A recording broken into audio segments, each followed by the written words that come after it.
आप देख रहे हैं सैन्य सारांश चैनल। स्वागत है आपका हमारी एक और नई वीडियो में। इस वीडियो में हम जानेंगे रूस यूक्रेन युद्ध के बारे में कुछ ताजा तरीन रोचक बातें। 29 जनवरी 2026 की हम आपको रिपोर्ट देने की कोशिश करेंगे एक आसान भाषा में।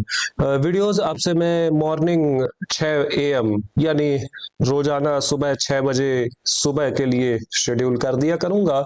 उसका कारण ये है कि हमारा जो एडिटर है वो भारत के नहीं है, वो बाहर के हैं, यूरोपियन देशों में रहते हैं, वो घूमते रहते हैं। और यूरोप का जो समय है वो थोड़ा लेट नहीं पहले चलता है यहाँ से। इस कारण से थंबनेल बनते बनते रात में 11:30 बज जाता है, 12 बज जाता है। भारतीय समय की मैं बात कर रहा हूँ। जिस समय अब रात के 12 बजे वीडियो अपलोड करने का कोई सही समय होता नहीं है, ऐसा मेरा मानना है। इसलिए मैं आपसे रोजाना सवेरे 6 बजे के लिए वीडियो अपलोड कर दिया करूंगा। जैसे कि ये वीडियो 29 जनवरी 2026 के जितने भी इवेंट्स हैं उनको डिस्क्राइब कर रही है, और ये वीडियो आप देख रहे होंगे 30 जनवरी सवेरे 6 बजे या उसके बाद आप जब भी देख रहे होंगे। पहली खबर हम देखते हैं, रशियन सुखोई 34 एयरक्राफ्ट एक क्रैश हुआ है यहाँ पर ओडेसा के आसपास। इसमें हैरानी वाली बात ये थी कि ये जो एयरक्राफ्ट था ये इस ओडेसा की जो सीमा है, ओडेसा राज्य की जो सीमा है, इसके बहुत पास तक आया था। ये लगभग एक 10 किलोमीटर दूरी तक इसको देखा गया था। जैसे कि मैं अगर अंदाजा लगाऊं, 10 किलोमीटर दूरी कितनी होती है, लगभग लगभग इतना लगा लीजिए। हाँ, इतनी पास तक ये आया था। और इसके बाद फिर ये इसने यू टर्न ले लिया, स्नेक आइलैंड के आसपास से इसने यू टर्न लिया था। ये देखिए, ये स्नेक आइलैंड एक बहुत छोटा सा आइलैंड है जो कि यूक्रेन के कंट्रोल में रहता है। इसका मात्र कारण यही है कि ये यूक्रेन से बहुत पास में पड़ता है। यहाँ पर इस छोटे से आइलैंड पर रूसी सैनिक रुक कर भी क्या ही करेंगे, ये कोई काम का आइलैंड नहीं है। लेकिन हाँ, ये जो सुखोई 34 है ये अकेले आया था। इसको पीछे से बैक कवर देने के लिए Sukhoi 35 multi role fighter jets भी नहीं थे। और ऐसा आमतौर पर होता नहीं है कि सीमा के इतनी पास यूक्रेनियन सैनिकों के इतनी पास आके सुखोई 34 जो बॉम्बर्स है रूसी सेना के बमबारी करे। आमतौर पर देखा जाता है कि यूक्रेनियन जो पोजीशंस है इनसे कम से कम 45 किलोमीटर दूरी पर से जो फैब बॉम्ब्स है ये छोड़े जाते हैं सुखोई 34 बॉम्बर्स के द्वारा। लेकिन हाँ, ये जो बॉम्बर था सुखोई 34 ये क्रैश हो गया था यही ब्लैक सी में, काले सागर में ये क्रैश हो गया था। पायलट बच पाया कि नहीं बच पाया इस पर अभी कोई स्पष्ट जानकारी नहीं निकल कर आ पाई है। ज़ापोरिजिया सेक्टर में हम बात करते हैं थोड़ा सा, तो नीपर ग्रुप ऑफ फोर्सेस ने बीते 24 घंटे में एक मैकेनाइज्ड ब्रिगेड, एक माउंटेन असॉल्ट ब्रिगेड यूक्रेनियन सेना की, इनको नुकसान पहुंचाया था। और कुल नुकसान जो पहुंचाए गए थे नीपर ग्रुप ऑफ फोर्सेस के द्वारा यूक्रेनियन सेना को, वो इस क्षेत्र में 45 यूक्रेनियन सैनिक, 8 मोर्टार व्हीकल, एक इलेक्ट्रॉनिक वॉरफेयर स्टेशन, ये सभी नुकसान पहुंचाए गए थे। थोड़ा सा मैं उत्तरी छोर में लेकर चलता हूँ, क्या बोरिंग कुछ खबरें पढ़ूं, कुछ इंटरेस्टिंग पढ़ता हूं। ये थोड़ा सा उत्तरी इलाके में आप देख ही सकते हैं, ये सुम्मी फ्रंट लाइन के भी उत्तरी छोर में थोड़ा सा जाएं तो ये इलाका पड़ जाता है। और ये जो गांव आप देख पा रहे हैं ये पूरी तरीके से आ चुका है रूसी सेना के कंट्रोल में। इस बात की आधिकारिक पुष्टि की गई थी रूसी रक्षा मंत्रालय के द्वारा। जितना मैं सही हूं एक बार के लिए देख लेता हूं, क्योंकि ये नॉर्थ ग्रुप ऑफ फोर्सेस के एरिया ऑफ रिस्पॉन्सिबिलिटी में आता है। ये देखिए, हाँ, इस गांव का यहाँ पर जिक्र किया गया है और इसको मैंने हाईलाइट कर दिया है आपके लिए। इसी बहाने नॉर्थ ग्रुप ऑफ फोर्सेस की रिपोर्ट पढ़ लूं। इसमें कुल 90 यूक्रेनियन सैनिकों का नुकसान है, 6 मोटार व्हीकल और एक आर्टिलरी गन ये भी नुकसान है, एक एम्यूनेशन डिपो भी तबाह किया गया था और एक इलेक्ट्रॉनिक वॉरफेयर स्टेशन भी तबाह किया गया था 29 जनवरी 2026 के दिन में। और मतलब पूरे 24 घंटे में, दिन से मेरा मतलब पूरे 24 घंटे, रात का भी समय दिन में शामिल होता है, क्योंकि मैं पूरे 24 घंटे की बात कर रहा हूं। हाँ, अब हम बात करते हैं थोड़ा सा वोवचांस्क के आसपास। तो वोवचांस्क में देखेंगे तो हमें कुछ मूवमेंट्स दिखाई दे रहे हैं रूसी सेना के। कुछ इस तरीके से मैं आपको आसान भाषा में अगर बताऊं तो इस तरीके से हमें कुछ मूवमेंट्स दिखाई देते हैं। में भी यहाँ पर कुछ करने का इरादा ले रही है रूसी सेना। आगे कितना ऑफेंसिव बढ़ेगा ये तो वक्त ही बताएगा। थोड़ा सा कुपियांस्क वोलोजी नाम से जो गांव है इसकी हम चर्चा करेंगे, क्योंकि यहाँ पर बहुत कॉन्ट्राडिक्टिंग खबर आ रही है। ये जो वीडियो में आप जिन व्यक्ति को देख रहे हैं ये यूक्रेनियन एक सैन्य कमांडर है जो कि यहाँ पर इस गांव में घूम रहे हैं। और 26 जनवरी के दिन रशियन मिनिस्ट्री ऑफ डिफेंस यानी रूसी रक्षा मंत्रालय के द्वारा ये घोषणा की गई थी। बताया गया था कि ये जो कुपियांस्क वोलोजी गांव है ये रूसी सेना के कब्जे में आ चुका है, ज़ेपैड ग्रुप ऑफ फोर्सेस के कंट्रोल में आ चुका है, कब्जा कर लिया है इन्होंने। लेकिन दूसरी तरफ ये यूक्रेनियन जो कमांडर यहाँ घूम रहे वीडियो पोस्ट की है, ये दोनों बातें अपने आप में सही नहीं हो सकती एक साथ। या कि ये जो वीडियो पोस्ट की गई है ये 1 हफ्ते या 2 हफ्ते पहले की है वीडियो, यूक्रेन के द्वारा पब्लिश की गई है। आज मिस इन्फॉर्मेशन फैलाने के लिए या कहें फेक न्यूज, झूठी खबर फैलाने के लिए, या फिर रशियन मिनिस्ट्री ऑफ डिफेंस के द्वारा झूठी खबर दी गई, जो कि अपने आप में बहुत खतरे की बात हो सकती है। रशिया ये जो मिलिट्री ऑफिसर्स बैठते हैं रशियन मिनिस्ट्री ऑफ डिफेंस यानी रूसी रक्षा मंत्रालय में जो मिलिट्री ऑफिसर्स बैठते हैं, सैन्य ऑफिसर, सैन्य अधिकारी, इनके लिए एक बहुत खतरे की बात हो सकती है कि अगर ये झूठी खबर दे। इन बातों में आपको किस बात पर भरोसा है? क्या रूसी रक्षा मंत्रालय के द्वारा झूठी खबर दी गई, या फिर यूक्रेन हफ्ते 2 हफ्ते पहले की जो वीडियो है ये पब्लिश कर रहा है आज जानबूझकर फेक न्यूज फैलाने के लिए? आपकी राय आप बता सकते हैं इनमें से किस बात पर आपको भरोसा है। ये मैं आपके ऊपर फैसला छोड़ता हूँ। ज़ेपैड ग्रुप ऑफ फोर्सेस की रिपोर्ट देखें तो इसमें 3 mechanised brigades, 2 assault brigades, 1 assault regiment को नुकसान पहुंचाया गया था और कुल नुकसान 190 यूक्रेनियन सैनिक, 17 motor vehicle, 2 artillery gun, 6 ammunition depot को भी नुकसान पहुंचाया गया था। आगे देखें तो स्लोवियांस्क फ्रंट लाइन में बहुत सारी एफपीवी ड्रोन स्ट्राइक्स, उससे ज्यादा कुछ नहीं। और कॉन्स्टेंटिनोव का शहर में बहुत भीषण बमबारी, लेकिन चेंजेस, मैप पर चेंजेस कुछ भी नहीं देखने को मिले। इस एरिया में भी युग ग्रुप ऑफ फोर्सेस के एरिया ऑफ रिस्पॉन्सिबिलिटी में देखें तो 3 मैकेनाइज्ड ब्रिगेड्स, 1 असॉल्ट ब्रिगेड को नुकसान पहुंचाया गया था और कुल नुकसान 150 यूक्रेनियन सैनिक, 5 armoured fighting vehicle, 19 motor vehicle, 2 artillery gun, 2 electronic warfare station, 5 ammunition depot और 1 मटेरियल डिपो, ये सब नुकसान के तौर पर देखने को मिलते हैं।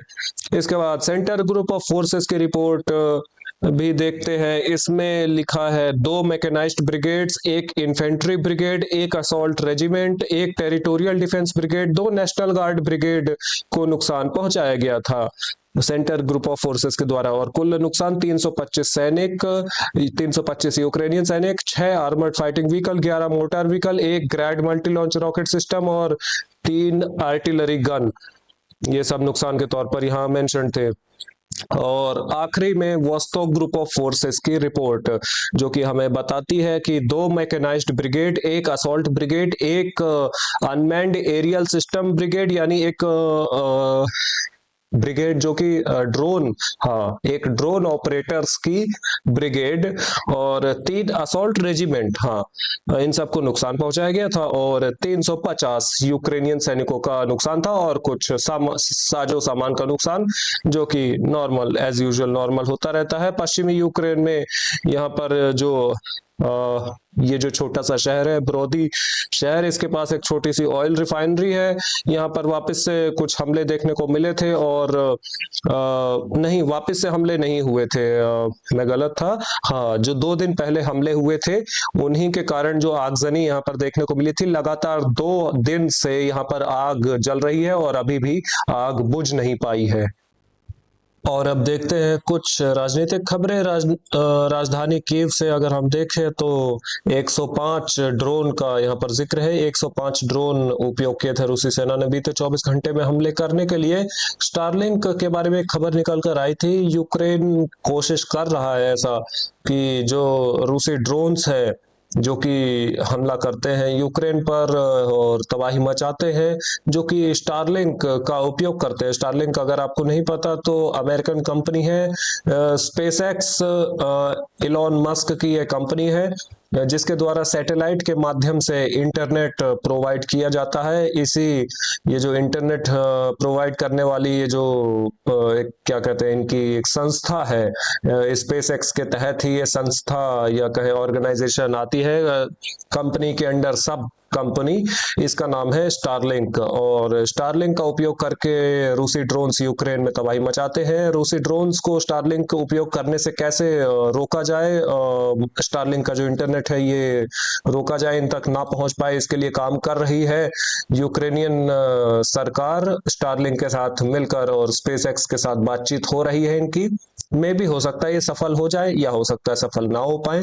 द फोर्स्ड मोबिलाइजेशन, यूक्रेन में जितने बाहरी देशों के नागरिक रह रहे हैं, जिनके पास यूक्रेन में रहने की इजाजत है, हमेशा के लिए रह सकते हैं, ऐसी जो परमिट्स हैं जिनके पास बाहरी देशों के नागरिक, इनको भी मोबिलाइज कर दिया जाएगा जल्दी ही। इसके बारे में अब बातचीत चालू हो चुकी है। ऐसे लोगों की संख्या यूक्रेन में 100,000 10,000 लाख, हाँ 1 लाख के ऊपर ऐसे लोग रहते हैं, और ये 1 लाख से ज्यादा ये जो लोग हैं अब ये खतरे में है। हाँ, इनके ऊपर खतरा मंडरा रहा है। अबाउट ट्रांसनिस्ट्रिया, यूक्रेन ने मोल्दोवा को ऑफर किया है कि ट्रांसनिस्ट्रिया पर अगर हमला करना चाहता है मोल्दोवा, और इस मुद्दे पर खत्म करना चाहता है, इस मुद्दे को खत्म करना चाहता है, तो यूक्रेन सहायता करेगा। मोल्दोवा आपको दिखाते हैं, ये रहा मोल्दोवा देश और ये रहा ट्रांसनिस्ट्रिया, ये लाल रंग में जो आप देख पा रहे हैं। देखने से ही पता चलता है, क्योंकि लाल रंग यहाँ पर रूसी क्षेत्र का भी देखने को मिलता है और लाल रंग ट्रांसनिस्ट्रिया का भी है। इसका सीधा सा मतलब है कि ट्रांसनिस्ट्रिया में रूसी सैनिक मौजूद हैं। पीस कीपिंग फोर्सेस यहाँ पर स्टेशन्ड है साल 1991 से, जितना मुझे ध्यान आता है। हाँ, और आज की डेट में अगर बात करें तो मेरे ख्याल से 1,400 या 1,500, हाँ 1,500 सैनिक यहाँ पर रूसी सैनिक स्थित है, पीस कीपिंग फोर्सेस। हालांकि ये जो इलाका है इसने साल 1991 में ही 1991 साल 1991 में ही मोल्दोवा से आजादी घोषित कर दी थी। हालांकि इसको दुनिया में कोई भी देश मान्यता नहीं देता है, यूनाइटेड नेशंस में इनका कोई रिप्रेजेंटेशन नहीं है, केवल रूस ही ट्रांसनिस्ट्रिया को मान्यता देता है। आगे बढ़े राजनीति के क्षेत्र में देखें तो मॉस्को से कुछ खबरें देखेंगे हम। रशियन MTU-90M करके एक लाइट वेट टैंक आया है, इसका आप दृश्य देख सकते हैं। मैं फास्ट फॉरवर्ड करके आपको दिखाता हूँ। 2 T-90 टैंक्स चलते हैं और इनके साथ में एक सपोर्ट टैंक चलता है, जो कि इन टैंकों के पार करने के लिए एक काम चलाऊ अनस्टेबल ब्रिज जल्दी से निर्माण कर देता है, जो कि इन टैंकों के मूवमेंट में हेल्प करता है। यही सब था इस वीडियो में। और देखें तो ओरेशनिक एंड अदर मिसाइल्स के बारे में भी कुछ खबर यहाँ पर एक देखने को मिलता है। चाइना रशिया की सहायता कर रहा है यूक्रेन पर हमला करने के लिए, क्योंकि ओरेशनिक मिसाइल्स और अदर हथियार, जो भी दूसरे हथियार है, इनमें जो सप्लाईज लगती है, इनमें जो कंपोनेंट्स लगते हैं, इनके ज्यादातर जो कंपोनेंट्स है ये चाइना ही सप्लाई करता है रूस को। इसमें हालांकि कोई हैरानी की बात नहीं है। यूनाइटेड अरब एमिरेट्स के प्रेसिडेंट यहाँ पर राष्ट्रपति आए हुए थे राजधानी मॉस्को की यात्रा पर, और पुतिन से इन्होंने मुलाकात भी की थी।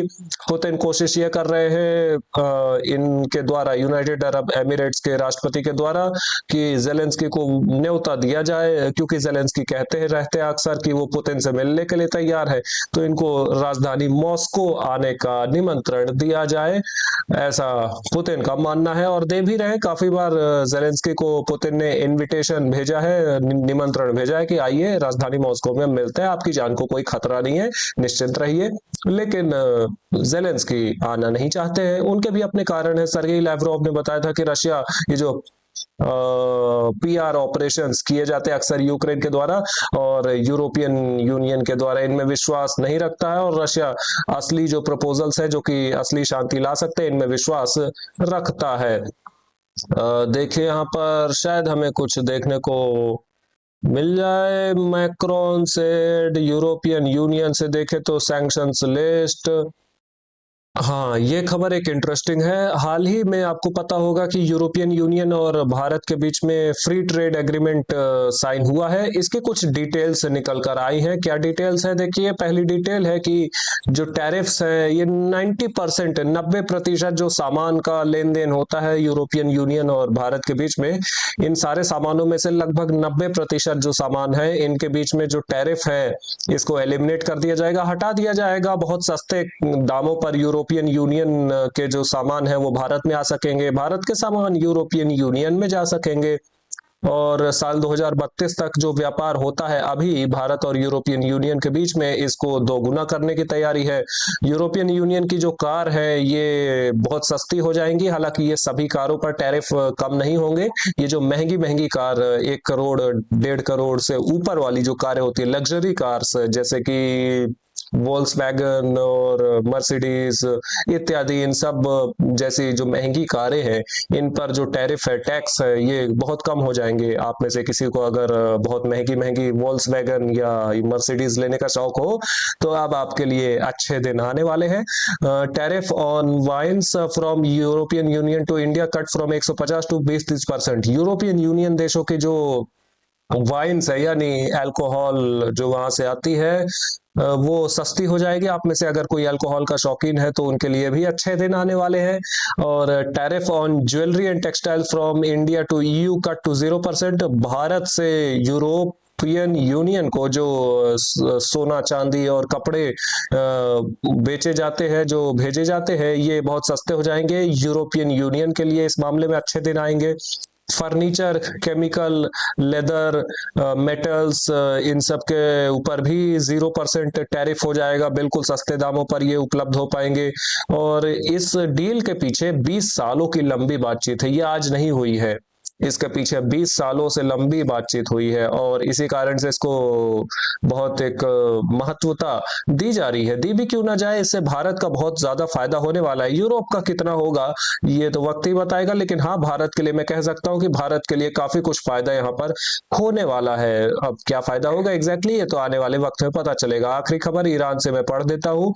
डोनाल्ड ट्रंप, हाँ, यूनाइटेड स्टेट्स ऑफ अमेरिका के राष्ट्रपति ने ईरान को चेतावनी दे दी है। 24 घंटे का समय दिया है कि बातचीत की टेबल पर आइए, नहीं तो हम फिर आपके ऊपर कुछ एक्शन लेंगे। इसके लिए वॉरशिप और अब्राहम लिंकन एयरक्राफ्ट कैरियर वगैरह सब भेज दिए हैं। ईरानियन ड्रोन्स और अमेरिकन ड्रोन साथ ही साथ यहाँ पर Persian gulf, gulf of Oman में जानकारियां इकट्ठी कर रहे हैं। किसी भी समय ये युद्ध चालू हो सकता है, देखते हैं कब होता है। इस वीडियो के लिए इतना ही। लाइक करें, सब्सक्राइब करें, शेयर करना मत भूलिएगा। इस इंफॉर्मेटिव वीडियोस देखने के लिए have a good day, bye bye.